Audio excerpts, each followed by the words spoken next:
thank you to the Bulgarian Consulate for hosting this and for ICD for this wonderful opportunity to share these ideas. I would first like to acknowledge the Aboriginal community from which this research is based and my Aboriginal father, Graham Cooper, who's from the Darug tribe in the Blue Mountains, the area I grew up in. It's him who said to me, Kate, these stories must be shared with the world. So my name's Kate Lee. I call myself a cultural producer, educator, facilitator, nebulous terms, I know. I work in the field of multidisciplinary performance and applying that to community development and education. I live here in New York City where I'm currently a teaching artist. So the paper, Crossing Borders with Youth Arts, is based on my work in Central Australia in a very remote desert community. It's also, I did a research project on that experience, on the tensions that I felt, which were multiple. Yes. So this is a condensed version. It's now 5 years later, and I keep coming back to this experience. Why? Because it was super formative, in the sense that it really shifted my access of understanding my place in my country. Now, stripping away all of, I mentioned before, this colonial overwhelming guilt that I experienced as an Australian in my relationship to Indigenous Australia, stripping that away 5 years later, I'm coming back to, if I'm to go back to this place, if I'm to go back to this kind of project, what would I do differently? How would I do it better? And the three perspectives that have come forth are an understanding of protocol, formal protocols, and informal protocols. Formal protocols, you'll find when working in Aboriginal and Indigenous communities, just one note, I'm using these terms interchangeably, and just so you know why I'm using Aboriginal and Indigenous. Indigenous I'm using to Torres Strait Islanders and Aboriginal people. When I refer to Aboriginal, I'm referring only to Aboriginal people. And there are about 500 nations, Aboriginal nations in Australia, many with different beliefs and languages. So the perspectives are navigating formal and informal protocols. The second one is conflicting philosophies in youth arts. And then the third one is the experience of culture shock. And really this is what permeated how we could really facilitate this project. So the paper that I wrote has elements of autoethnography. It has snippets of interviews from the people who were involved in the research and in the actual project, and also literature. So what was I doing? I was employed as a youth arts manager for a project facilitating a partnership between three of Australia's premier youth arts organisations. They were all from the seaboard, the eastern coast cities, to create a piece of theatre that reflected the young people in the town. Now, via that process of using theatre, the aim was to have development outcomes, capacity building, use this form to upskill. How do we learn about lighting, rigging lights, making sound, stage management, organising a show? It was also a way to engage young people, Aboriginal youth, into education. And then also there are the social cohesion elements that come out, the socio-emotional results. So managing a partnership. Right. Okay, this was far from easy. Did we achieve our outcomes? Yes, the show went up. But that's a different story. And then I've got question mark. The show went up, the community loved it. However, the partnership fractured. And there was no infrastructure left on the ground for any kind of continuity of what we had done. So first, I really need to describe the context, the environment. This area is classified very remote. The nearest airport is a 5-hour drive away. The area is 240,000 square kilometres. For those who don't work in kilometres, that's an area the size of Great Britain. We were in the service town, which approximately 5,000 people, 64% at the time I was there, which was 210, were Aboriginal. There were at least 12 languages, Aboriginal languages spoken. And most Aboriginal people spoke around about 4 or 5 different languages. The town itself was mapped in by the first Europeans in the 1800s and wasn't established until the 1930s when the gold rush was happening. It's important to know that this town and the Northern Territory was affected by what's called the emergency response. This is also known as the intervention, which was a bit of background. It was enacted in 73 remote Aboriginal communities as a response to allegations of child sex abuse. Now, there were measures, basically, there were measures that sought to, you'll hear my position, to control Aboriginal people's lives, welfare, control how people spent their government payments, school attendance was controlled. There were many more. So we weren't a part of this, we weren't connected to the intervention, but it very much influenced how we could navigate our work.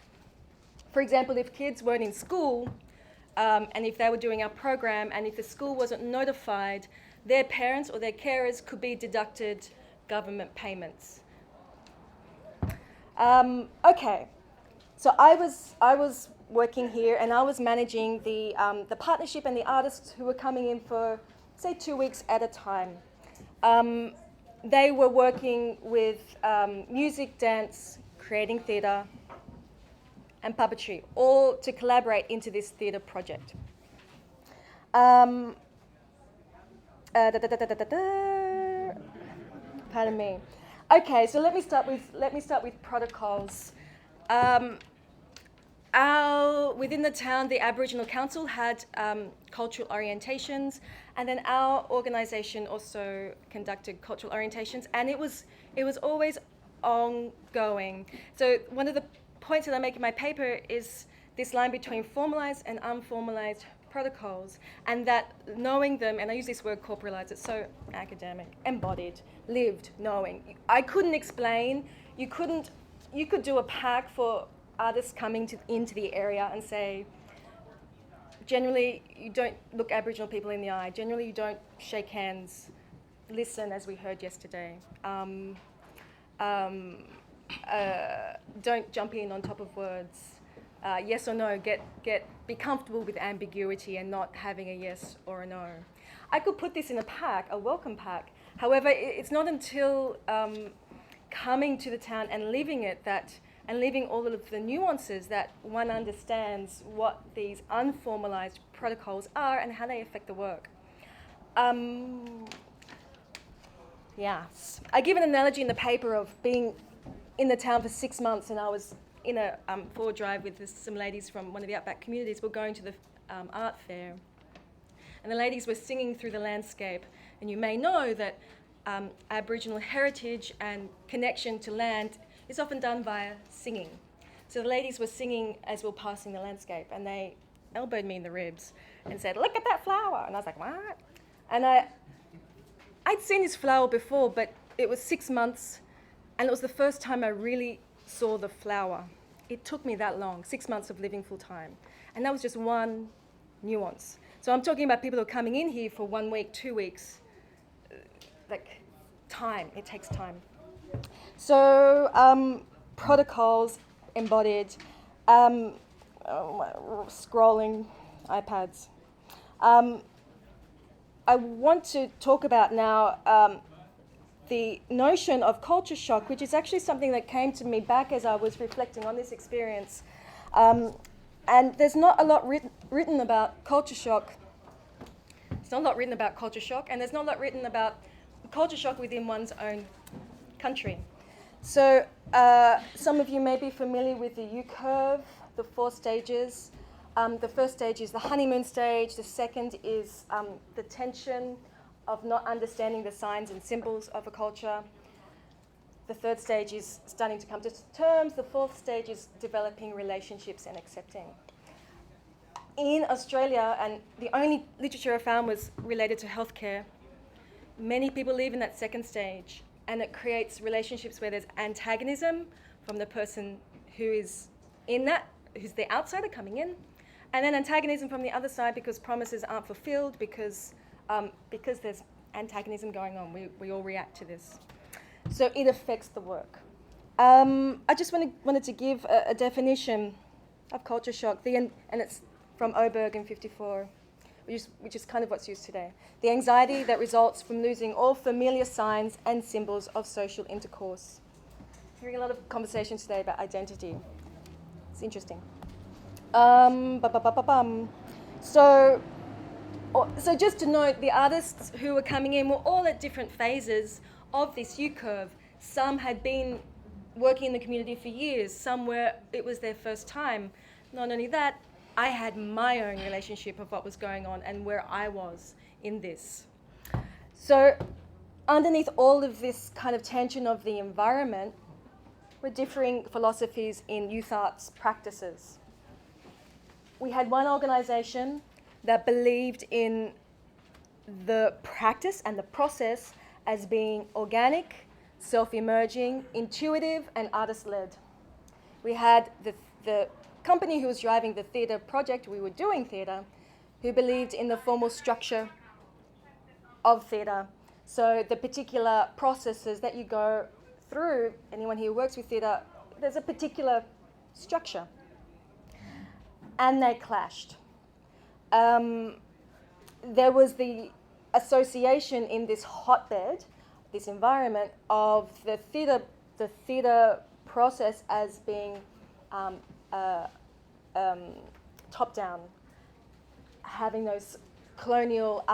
Is this repeating? What are we reflecting here? Are we liberating? That's such a term, but there were notions of colonial notions associated with the structure of goal setting.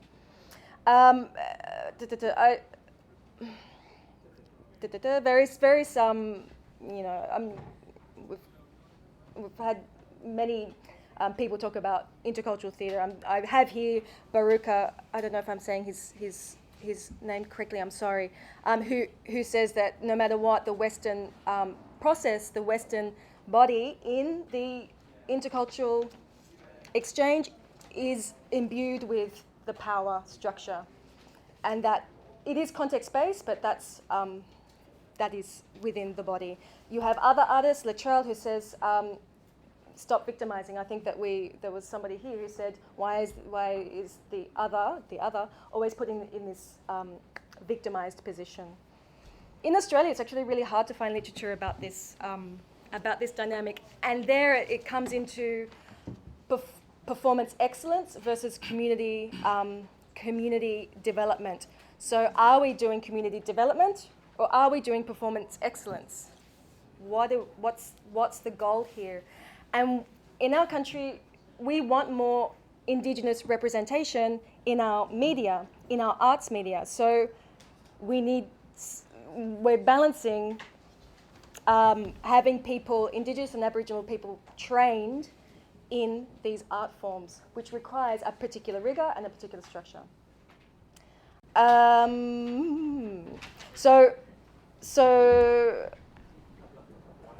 did I do that? My God. So 1 minute, beautiful, I'm at the end. To go back, I would recognise verbally with a group, formal and informal protocols, and that it's going to take time to learn and to understand. Obviously, with any partnership aims, what are we doing? Performance excellence, I believe they can work together, development and performance excellence, yes, but how and what processes are we using? Anyone who's collaborated creatively knows it is a tug. It just is a tug, and there's listening and there's stepping back. It's a part of the process. And finally, I absolutely believe that culture shock needs to be acknowledged as part of a process in this, with cultures that are extremely different, and that management needs empathy, and that it needs to be acknowledged that people are going through a personal experience with the landscape, the environment. So thank you.